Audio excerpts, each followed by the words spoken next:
Well, it's been another week, and I've spent a lot of time thinking about resilience and connections. If you're like me, you face the extra weight that comes with chronic illness that adds a higher degree of fear to your day to day.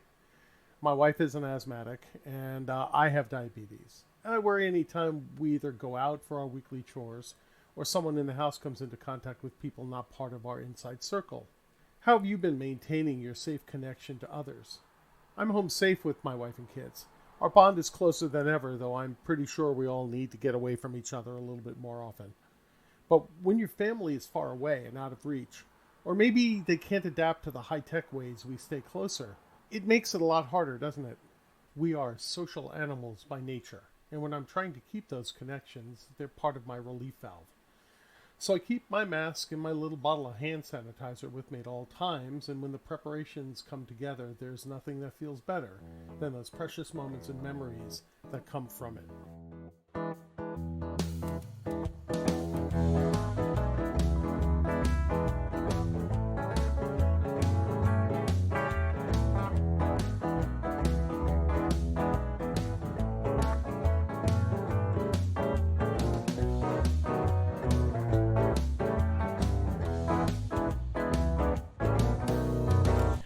Peter Kurbikoff is a retired entrepreneur from Redondo Beach, California.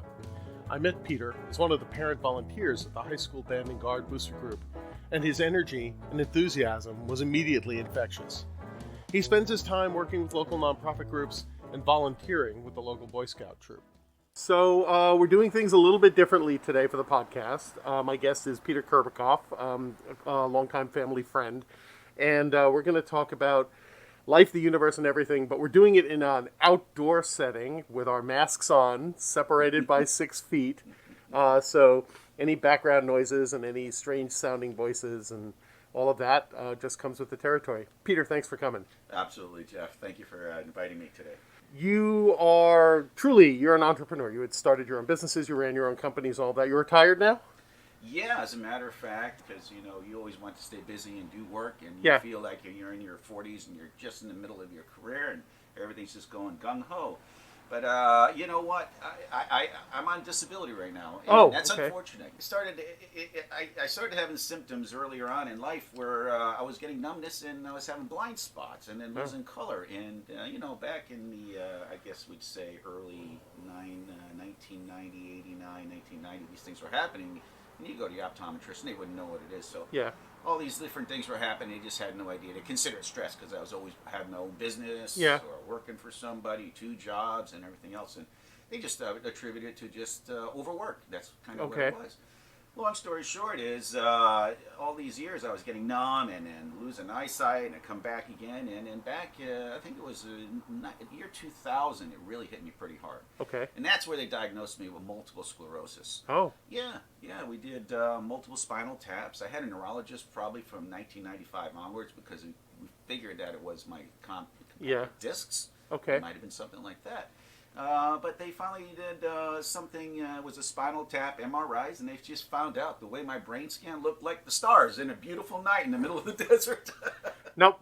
Something you like in the middle of the night in a beautiful desert, but not necessarily in your brain scan. Exactly. So that was a shock for me. Okay. So we hung out for a long time and tried to do my best. But then at that point, I was just using a cane to just get around, and I fully lost my ability to actually write. Oh. Yeah. Okay. So proceeded with probably 5 days a week physical therapy. Okay. And that was wonderful. Pilates got me lined up, Yeah. gave me the strength back. The physical therapy, I didn't even realize it, but you really have to work hard just to sign your name because you got to get that I'll back bet. again.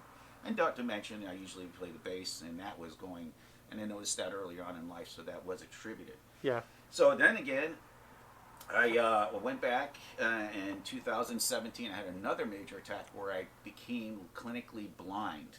Wow. Spent a week in Torrance Hospital. Okay. They said it was MS, and they gave me the standard therapy, which is steroids, and Yeah. that didn't work. Okay. Went back to my neurologist, who was happened to be out of the country. He came back and he looked at me and said, "Peter, I can no longer do anything for you. This is beyond what I think I can control for you." Now, he's been my neurologist since 1995 to Yeah. 2017. Yeah. For him to say that meant pretty serious stuff. Yeah. Go to UCLA, he said. These Okay. people are a research hospital. We rushed there immediately.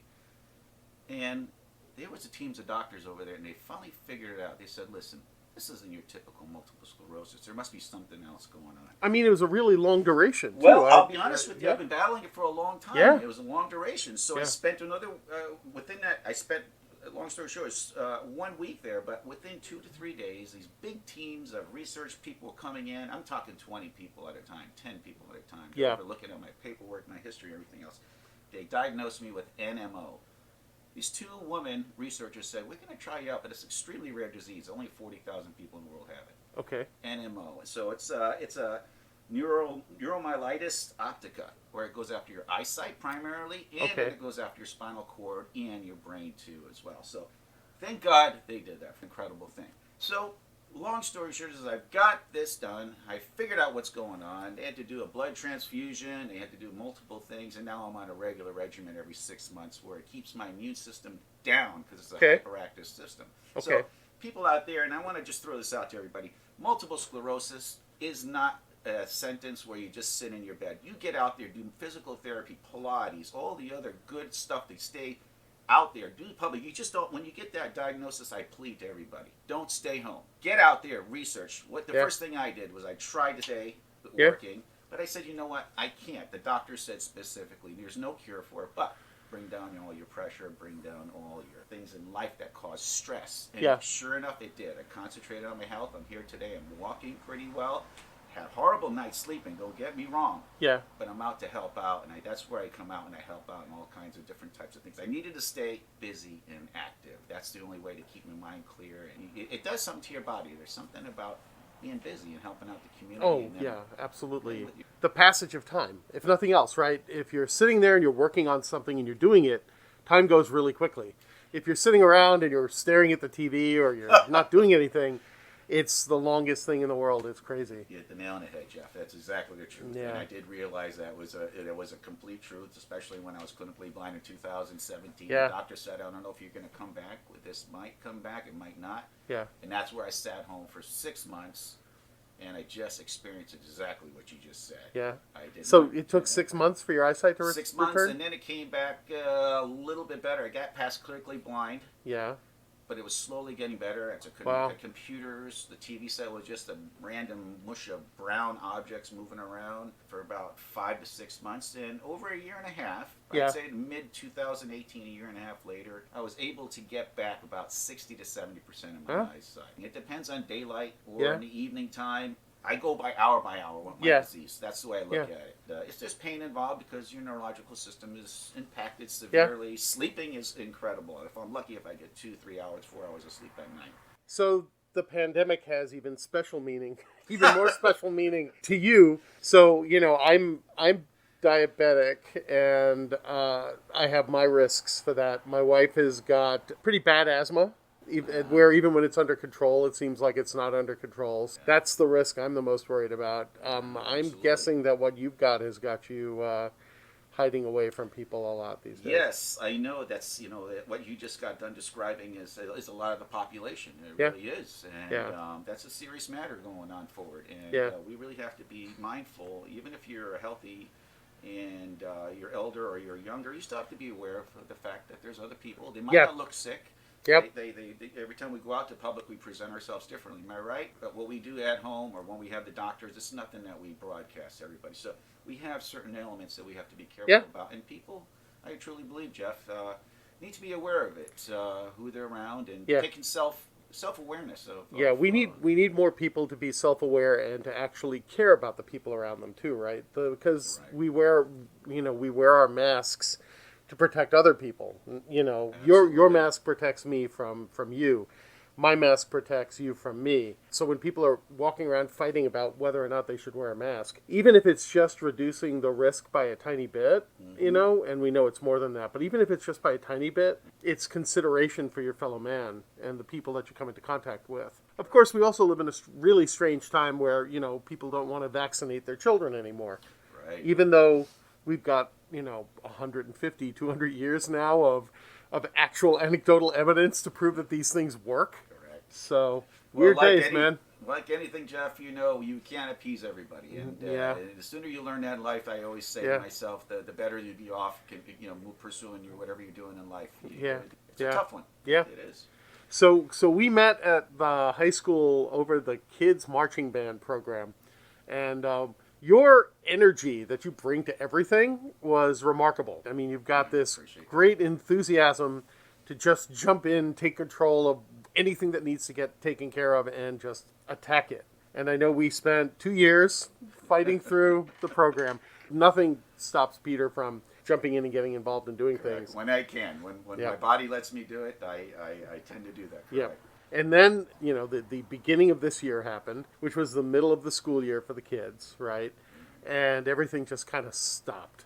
What was it like in your house when the shutdown orders came and when school closed and all of that? Obviously, it's not just me, but it's a shocker to everybody. So Oh, yeah. what we do is we try to get all the facts and stay tuned. But for me personally, Scoutmaster with the Boy Scouts, I have a 17-year-old son who's going to be finishing his Eagle project. Oh, nice. And of all places, it's on campus. Okay. Related to the marching band. It's in one of their actual tough sheds near the field. And you can't get to it. You can't get it. Solar panels he needs to install. Oh, So man. that's my biggest worry, believe it or not. My son has been working with them in the Boy Scouts. I love the Boy Scout program. I see how it does a great thing for all the kids. But my objective was personally, how are we going to get with this pandemic on the campus? And that was early on, Jeff. Yeah. As you can see today, we're sitting at August 1st. Yeah. And situations are even more, what you'd say, worse than what it was. And it Yeah. doesn't look like it's too bright, the future for our kids getting on campus. Yeah, I mean, I have hopes that the second half of the school year might be better. I'm hoping that either medical technology will get better and they'll figure out how to better treat things, or people will wise up when they start to realize that the only way to fix this is to just cooperate with each other. I think we're going to hit a point where people are going to see that this is the world we live in and they have to pay attention. I think you're right, Jeff, because the people, until they actually hits them directly, whether it's when they visually see something like the refrigerator trucks like you see in New York, or you do lose somebody. Yeah. Matter of fact, my uncle Jimmy, my mother's brother, passed away from COVID. I'm sorry. And that was in the latter part of March. And he got sick, and unfortunately, he passed away in relatively 2 weeks after being diagnosed. And he was, sadly to say, alone in the hospital. Yeah. Here he is, a big figure, very, very instrumental with the Catholic Church, goes in on a regular basis. The thing is that he was a big part of the community, a banker, a lender, and for him to die alone, he's a social bug like me, was a horrific thing. It was just down. So when people are affected like what you're saying, and they physically or they see it in the family getting affected, it changes their mindset. Am I right? Yeah. Where's your extended family? My mother is from the Ercolano family, Ercolano. It's Yeah. Herculaneum in near Pompeii. Okay. That's where their family originally is. The Italian side of my mother's side, and my father's side is Ferrari. Okay. Plus, Goldstein. Okay. So we got a little bit Jewish in a Ferrari. It's funny. It goes back. That's my great grandfather. Nice. Great grandmother. And the great grandfather was the two Goldstein brothers. Yeah. And they married two Ferrari sisters. So it goes back to that. So I got a little love Ferrari. There you go. Italian and from the Ercolani. So that goes back a long way, and I'm first generation. So here in the United States. Cool. So where was your family member that passed away? Here in LA? Or? Okay. Good question. I'm a Catholic family, and my dad and mom had 5 of us. So I'm the only boy, the oldest out of 4 sisters. One of my sisters is in Orange County right now, Costa Mesa. Another one's in Santa Monica. Okay. And the 2 of them in Malibu. Okay. One of them you might know. She's married to someone very famous, and I'm sure you know. Oh yes, we've talked about that. Yeah. That's funny. How about your wife's family? They're local as well. So my wife's family. This is the great thing about my wife's family, and this expanded me tremendously mentally, and seeing how the rest of the world operates. And this is something that I think that educated not only me but my family, my wife, and everybody else. I met my wife. She's Malaysian. Okay. Through work, and that was in 1989, 1990, and we were trying to do something called this new thing where we were going to transmit data, because I'm a computer background with programming and stuff. and we bought another company, and it happened to be her company. And we're using drivers to go back and forth, taking data to make microfiche and laser. Well, Yep. there's this new concept. I don't know if you ever heard of it, Jeff. It's modems. Yeah, I've played with one or two in my day. Yeah, You did, huh? yeah. With your computer No, knowledge. it's funny you say that because my first real job, I wrote a computer bulletin board that used a modem, obviously, so that our customers, we were in the magazine distribution business, Right. and we were the distributor, and we distributed to newsstands around the country. Wow. And so the newsstands would fill out a order form every month and send it to us, and then it would go to the pick line, and they'd pick the magazines and ship them. Right. And I built on an old, it wasn't old, it was new at the time, an Apple II bulletin board system, with the modem and everything set up for it. And now the customers could dial in and put their order online on the computer instead of sending a piece of paper that then had to be key punched in order to be run through the data processing system to generate the labels and everything. And I'm way dating myself. But yes, I know modems well. I've worked with them probably as long as you dated have. yourself. Punch cards too. Yeah, punch cards too. Yeah. That's entrepreneurial. That was Yeah. a fantastic thing you did. Yeah, there was some fun stuff in those days. That's great. That's great. Yeah, so my wife, we started working together. I remember going to this new company called Comp USA, bought some modems for $900 a piece. Yeah, they were blazing 1,200 baud too, probably. Maybe 2,400 at that price. And us old timers, do you understand that? Oh, Remember yeah. that sound of Yeah. when the phone connects? Yep. And Yeah. we went through that, and we'd be transmitting data, and then it would drop. Yeah. So it would take us just to get maybe 50 pages, 100 pages, maybe an hour to 2 Yep. hours. It was just tumultuous. It was a really difficult times, but Yeah. trying to get it. But There were days when it was still faster to key punch it than it was to actually transmit by computer. I believe that. Yeah. I believe that.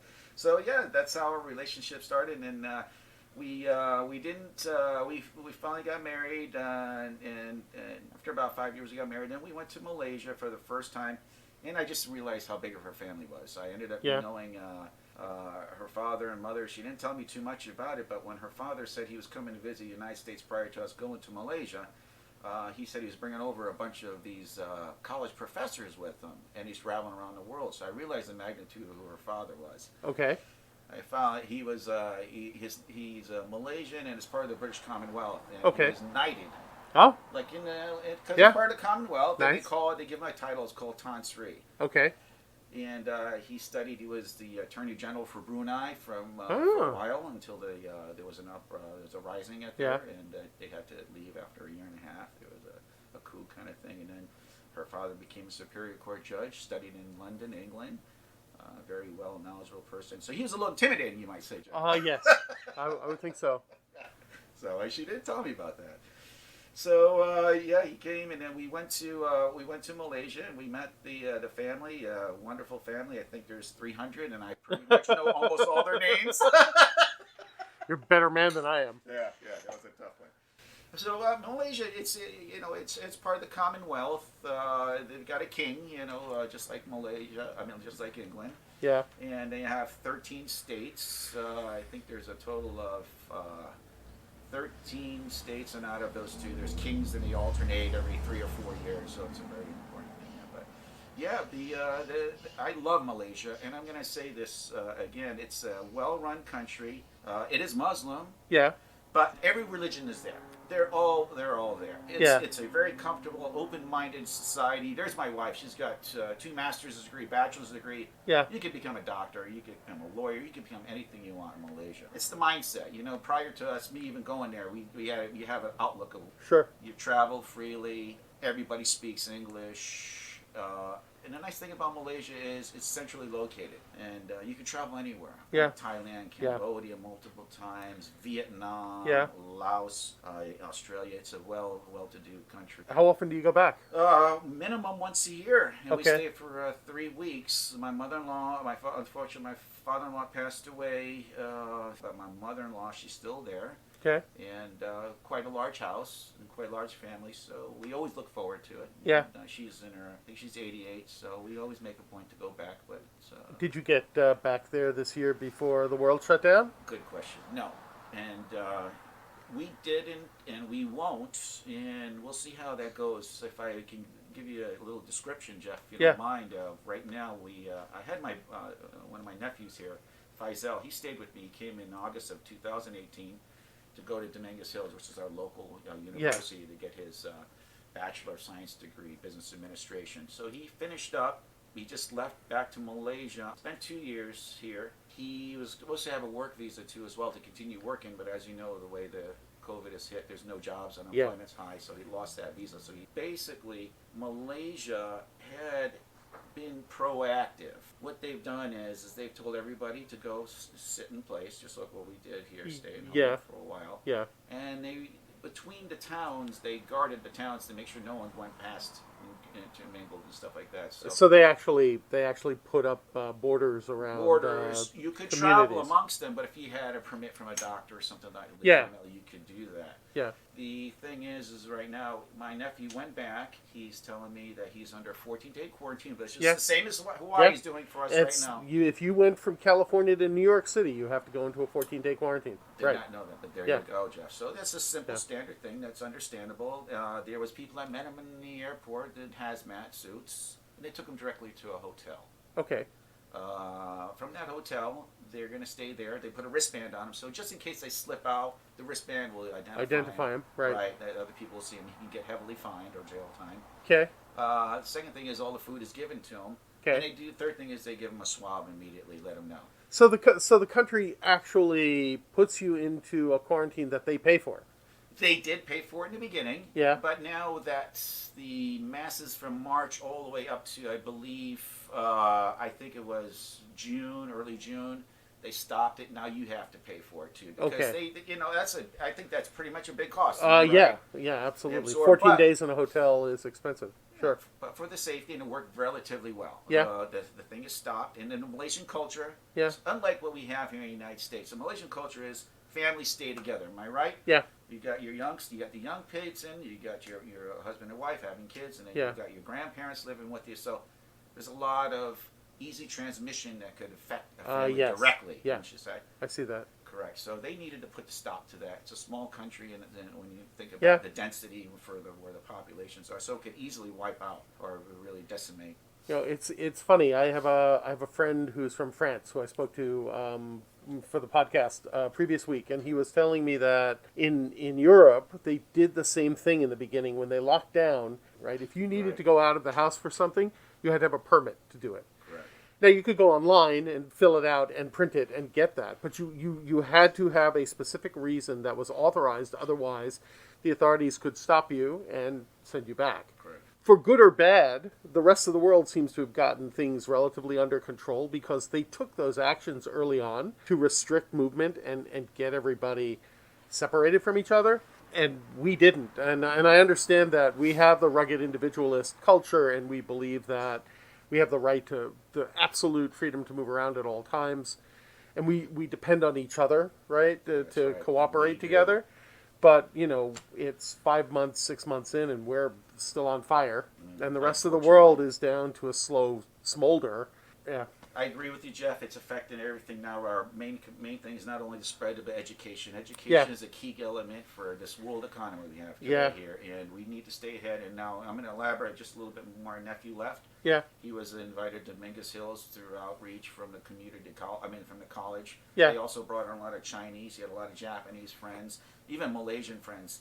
Guess what, Jeff? They all went back. They all went home. Yep. So what does that tell you for the university? How much money did the Yeah. actual university lose just by his five friends that we had over for dinner all the time are now no longer here? Yeah. They canceled classes Yeah. because it's all online because they felt that they truly wanted to be here. Yeah. That's a large amount of money Yeah. and stimulus for them. And it's long-term loss to our economy too, because those guys aren't going to stay here and start businesses and become contributors, right? I mean, Absolutely. they're gonna stay home and they're gonna figure out how to do it there. Absolutely. I actually have one of my nephews from Malaysia has got a full scholarship to the Air Force. He's there right now. He was able to stay. He was a little bit scared because Trump ended up stating that if you're doing online training or something Yeah, like that. yeah. And my other niece from Malaysia, he has a scholarship for Purdue. she was also on that list to go sent back, but thank God Fortunately, Purdue made it, so there was a loophole. She's staying now, which is great. That's good. That's good. What do you think the next 6 months look like? Well, I'm hopeful. There's a lot of information out there. Yeah. So we got to pick and choose and feel what you do in your heart. But I'm always going to be optimistic, like you said. I'm always an optimistic person, and let's hope that we can get our marching band back out there. Yep. A little selfish for my son. Hey, good year. hey, I graduated out of that, but my little marching band musician is moving on to college, and I would like to see things get back to normal so she can actually play with other people instead of recording on Zoom and trying to be an ensemble in little boxes like the Brady Bunch opening. That's a good Yeah. analogy. So it's his senior year? Yeah, senior year, and also hope to get back in the Scouts. Like I said, we're still meeting remotely on Zoom, which is working relatively well. In the beginning, like anything, Jeff, as you know, dealing with computers, Yeah. you know how it is in meetings. And Yeah, I have to admit, if there's ever going to be timing for this, the timing was good because the technology had just hit a far enough advancement that anybody could jump in and do video conferencing. Very right? good point, Jeff. If this were 10 years ago, we literally would be dead in the water because it just wasn't there. You had to work for a big company. You had to have very expensive equipment. And now, I use Zoom all the time on the free account because I'm not doing it for business, but Right. everybody has access to it. So I guess it's a great time for that. It is. So I guess you could look at it as part of the education process towards the future for youngsters learning how to do that. And Yeah.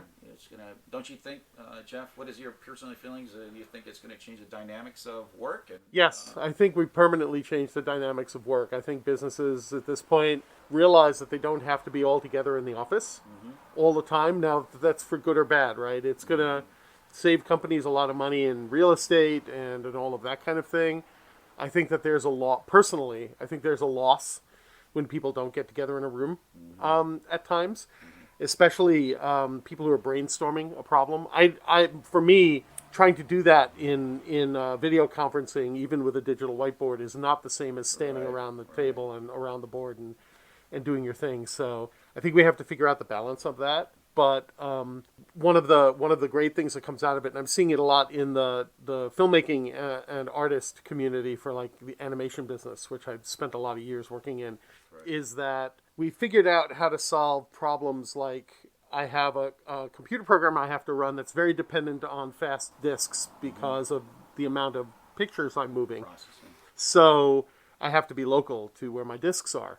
Well, now all of those guys are working from home and the discs are still sitting in the studio, right? Whether it's using cloud or some other technical tricks, they figured out how to expand out and give people that kind of access, which means the talent pool's expanded now, right? You don't have to be an animator who lives in Los Angeles. Right. You can be in North Carolina and still work for one of the big studios because we understand now how to set you up so that you could work from there. Gotcha. It So- opened it up quite a bit. Yeah, I think the potential of that is tremendous, and for good or bad, right? I mean, for the local community, it's probably more of a challenge because it means some of their jobs won't be there anymore. Right. At the same time, it means that you can move to a less expensive city to live in and That's a good point. and work as well. So That's a it can good help point. democratize business a little bit more and bring everybody to a more even level. So I think there's a lot of potential in what we're learning coming out of this. I'm an entertainment guy, and that's pretty dead at this point. Right. We're going to learn a lot coming out of it when all is said and done. It's just a matter of it starting to gel enough so that we can get people together to do it. So That's correct. That's Yeah. correct. got to stay positive. You know, have to it's stay positive. yeah, Exactly. Pandemics come and go throughout history. They all burn themselves out eventually. Yeah. We need to be good to each other so that we keep the number of people who suffer through it rather, as low as we can, That's so the that most when we come out important on the other end, everything is good. That's right. And we got an economy we have to worry about too. Yes, without a doubt. That's a very important aspect of it. Anything I can plug for you? Well, no, as it is right now, I appreciate the time and the questions and the opportunity to chat with you. It's fantastic. It's always fun chatting with you, Peter. Thanks for coming over. Absolutely.